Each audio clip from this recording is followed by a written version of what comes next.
Welcome back. देखो previous class में हम लोगों ने क्या पढ़ा था अबाउट दिस ड्रिफ्ट वेलोसिटी।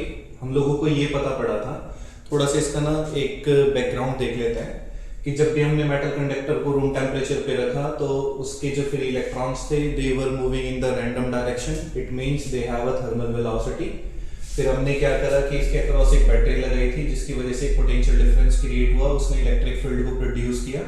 इस इलेक्ट्रिक फील्ड की वजह से ये जो फ्री इलेक्ट्रॉन्स थे पहले जो ये रैंडम डायरेक्शन में मूव कर रहे थे इधर उधर, now they are moving towards the positive terminal of battery.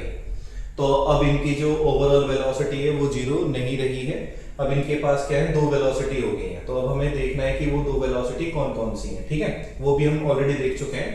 पहले क्या है, एक तो जो भी फ्री इलेक्ट्रॉन है वो हमारा क्या है, एक थर्मल वेलोसिटी की मदद से मूव कर रहा है, दूसरा वो क्या है, इस इलेक्ट्रिक फील्ड की वजह से वो मूव कर रहा है। तो उसके पास अल्टीमेटली दो वेलोसिटी होगी, थर्मल वेलोसिटी एंड एक velocity due to this electric field. ठीक है, तो अब हम क्या करेंगे, इसका हम डेरिवेशन देखने वाले हैं।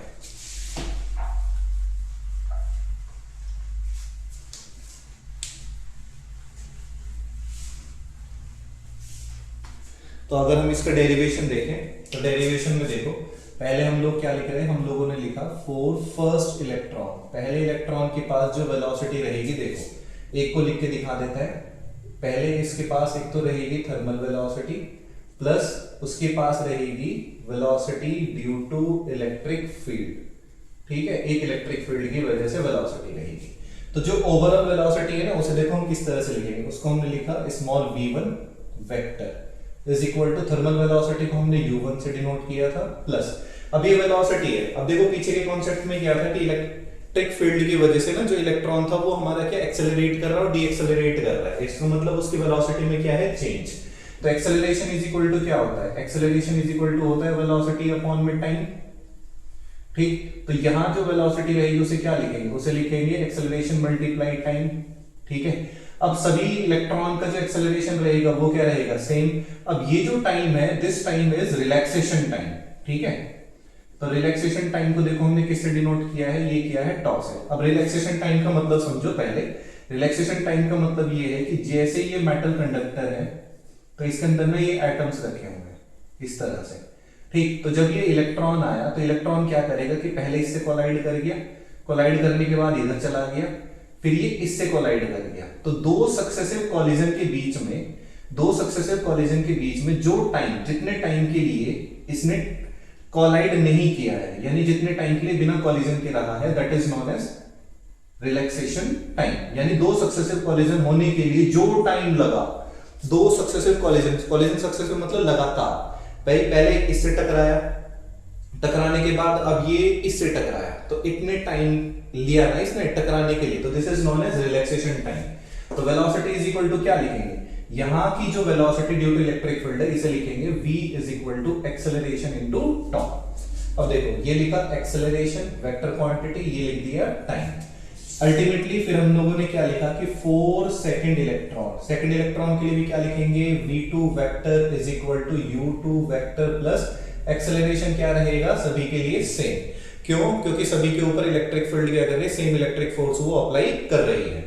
तो सेम वे में हमने क्या लिखा, हम लोगों ने लिखा for nth electron, nth electron की velocity vn is equal to un plus a और ये हो गया टॉ। अब देखो ये जो रिलैक्सेशन टाइम रहेगा ये भी सभी इलेक्ट्रॉन का क्या रहेगा, ये अलग अलग रिलैक्सेशन टाइम रहेगा। अलग अलग रिलैक्सेशन टाइम का मतलब क्या है कि क्या पता कोई एक इलेक्ट्रॉन ऐसे आया हो और वो यहां वाले से टकराया हो, तो फिर वो क्या करेगा, इससे टकराएगा। तो ये जो टाइम पीरियड है और ये जो टाइम पीरियड है, ये दोनों क्या हो सकते हैं, अलग अलग हो सकते हैं। तो इसका रिलैक्सेशन टाइम 1, इसका रिलैक्सेशन टाइम टॉ 2 और ये क्या हो गया टॉ n।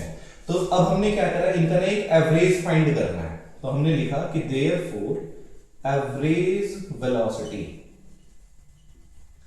एवरेज वेलोसिटी क्या हो जाएगी, एवरेज वेलोसिटी हो जाएगी v1 वेक्टर, ये v2 वेक्टर और ये हो गया हम लोगों के पास क्या, vn vector which is divided by number of electrons. ठीक है, अब ये जो एवरेज वेलोसिटी है, this average velocity is known as drift velocity, इसी को ड्रिफ्ट वेलोसिटी बोला गया है। ठीक, अब आगे देखो, अब हम क्या करेंगे कि v1 की जगह तो लिख दिया ये वाला सेक्शन, तो ये लिखा u1 वेक्टर, इधर से लिख दिया a वेक्टर टॉ 1 प्लस ये लिखा u2 वेक्टर, ये लिखा a वेक्टर टॉ 2 और यहां ये आ गया ultimately un vector plus a tau n, ठीक है। और डिवाइड किससे करेंगे, इसे डिवाइड करेंगे नंबर ऑफ फ्री इलेक्ट्रॉन से, ठीक है।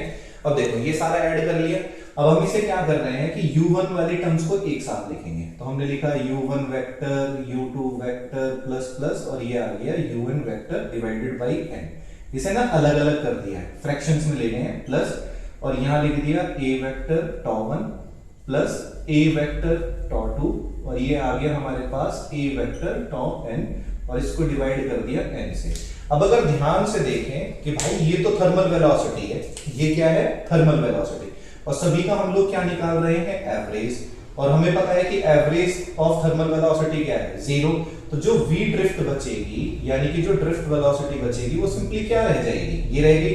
देखो सभी से a वेक्टर कॉमन निकाल लिया तो क्या बचा tau1 tau2, ये आ गया tau n divided by n, ठीक है। इसको देखो क्या लिखा गया है, इसको लिख दिया गया है average relaxation time.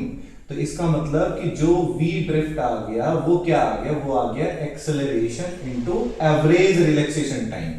This is average relaxation time, ठीक है। अब प्रॉब्लम क्या है कि अब हमें ना इस एक्सेलरेशन की वैल्यू निकाल के लेके आनी है, ठीक है। अब देखो एक्सेलरेशन की वैल्यू कैसे निकालेंगे, ये जरा ध्यान से देखना कि इस वैल्यू को हम लोग कैसे फाइंड कर रहे हैं। तो इस एक्सेलरेशन की वैल्यू के लिए देखो कि भाई स्ट्राइक कौन कर रहा है, कौन कोलाइड करेगा, इलेक्ट्रॉन कोलाइड करेगा। अब अगर ये कोलाइड कर रहा है इलेक्ट्रॉन तो इसका अपना एक मास भी तो रहा होगा, ठीक है, एक तो मास रहा। अब ये जो इलेक्ट्रॉन है जो कभी रैंडम डायरेक्शन में मूव कर रहा है, now this electron is moving towards the positive terminal of battery, किसकी वजह से, इलेक्ट्रिक फील्ड की वजह से। और इलेक्ट्रिक फील्ड ने इसके ऊपर एक फोर्स लगाया होगा। ये इलेक्ट्रॉन है क्या, ये एक चार्ज है, ठीक है। तो पहले चैप्टर में हम लोग क्या पढ़ के आते हैं, हम लोगों को पता है कि F इज इक्वल टू होता है QE, यही तो पढ़ा है हम लोगों ने, ठीक है। तो ये तो हो गई फर्स्ट इक्वेशन, ठीक। अब देखो ये चार्ज है तो चार्ज की जगह क्या है इलेक्ट्रॉन, तो ये लगा दिया -E, तो ये हो गई हमारे पास, इसी को फर्स्ट मान लेते हैं, ठीक। फिर हमने लिखा कि लेट m क्या है, m is equal to mass of electron, ये इलेक्ट्रॉन का मास है, ठीक। a क्या हो गया, a आ गया इसके अंदर एक्सेलरेशन ऑफ इलेक्ट्रॉन। तो फिर हमें सेकंड लॉ ऑफ न्यूटन का जो सेकंड लॉ है उससे हमें क्या पता पड़ता है कि भाई F इज इक्वल टू तो m इंटू ए भी होता है। तो ये लिखा हमने, तो हमने क्या लिख दिया, फिर हमने किया कि from first and second can we write, क्या हम इसे लिख सकते हैं -E capital E m into a, तो ये लिख दिया। अब यहां से क्या करेंगे, एक्सेलरेशन को फ्री करेंगे तो we will get -E capital E upon में क्या आ गया m। बात समझ में आ रही है, ये वाला सेक्शन। अब इस एक्सेलरेशन को क्या करेंगे, यहां पर पुट कर देंगे। जब इस एक्सेलरेशन को यहां पर पुट करेंगे तो हमारे पास वैल्यू क्या आ गई, हम लोगों के पास आ गया अब ये v drift is equal to a की जगह लिख दिया -E कैपिटल E, देखो -E कैपिटल E अपॉन में मास ऑफ इलेक्ट्रॉन और ये आ गया टॉप, ये सेक्शन हमारे पास।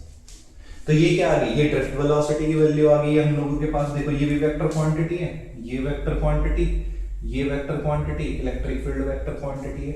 अब यहां पर जो नेगेटिव साइन है, यहां पर जो नेगेटिव साइन है, ये नेगेटिव साइन इंडिकेट क्या कर रहा है, ये नेगेटिव साइन ये इंडिकेट कर रहा है कि जिस डायरेक्शन में इलेक्ट्रिक फील्ड अप्लाई की गई है उसके अपोजिट डायरेक्शन में क्या है, इलेक्ट्रॉन मूव कर रहे हैं। देखो वही तो बात थी जो हमने लास्ट क्लास में देखी थी, ये रहा कंडक्टर, ये लगाई हम लोगों ने यहां पे बैटरी, जैसे ही ये नेगेटिव पॉजिटिव, जैसे ही बैटरी कनेक्ट होगी वैसे ही क्या होगी, इलेक्ट्रिक फील्ड इस तरफ चलना स्टार्ट कर देगी।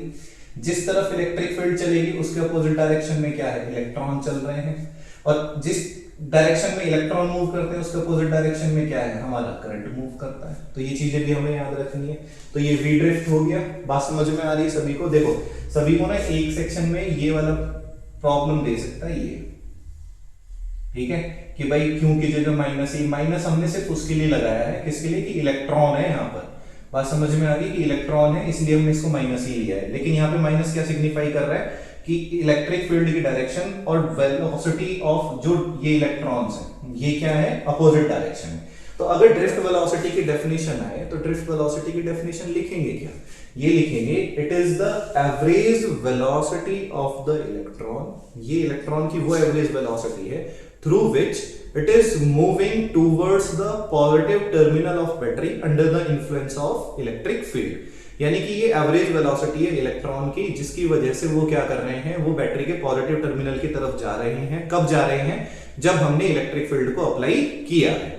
तो ये हमारे पास क्या है, this is the derivation of drift velocity. तो ये हमें अच्छे से याद होना चाहिए, ठीक है, और अच्छे से हमें समझ में भी आना चाहिए। अब देखो नेक्स्ट डेरिवेशन क्या होने वाला होगा कि अगर ये इलेक्ट्रॉन चले हैं और इनके पास क्या है, एक ड्रिफ्ट वेलोसिटी भी है और उसकी वजह से क्या है, करंट जनरेट हुआ है, तो हमारे पास जो नेक्स्ट टॉपिक रहेगा वो क्या रहेगा, relation in between current and drift velocity.